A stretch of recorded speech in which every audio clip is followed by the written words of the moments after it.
In this episode, we will take a look at the physical aspects of Taptilo and learn how to power on and off, charge, and use the volume controller. Taptilo has a rounded rectangular shape, almost circular around the edges. It is about 17 inches long, 5.4 inches wide, 2.2 inches in height, and it weighs about 3 pounds. The long side with the braille display faces the user. The top part has a row of 9 removable magnetic braille blocks to practice braille writing. Below the blocks, there is a refreshable braille display to practice braille reading. On the left end of the device is a built-in speaker, and below that is a standard audio jack which is compatible with headphones or other audio devices. On the right side of the braille display, there are 3 buttons, left and right arrow button, and a large circle button. On the right edge of the device is the power button. Let's press the power button to turn it on. The button will be slightly pushed in when it is on.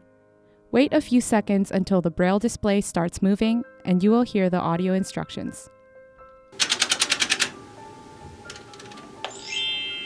For teaching mode, pair with Taptilo application. For self-study mode, press the circle button. To turn the volume up or down, find the volume controller.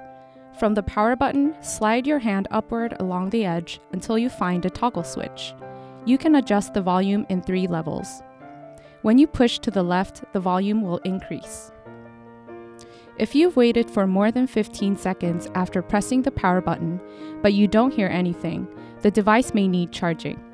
To charge, plug in the charger in the charging port that is located to the right of the volume controller.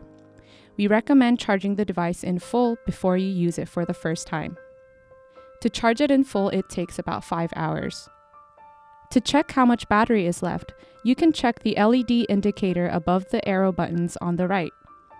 You can also check it in audio when the device is on by pressing the right arrow button and the circle button together for 2 seconds. Now let's turn the device off by pressing the power button again. The button will slightly stick out when it is off. You will hear the message, "See you again later," and all the braille cells will go down.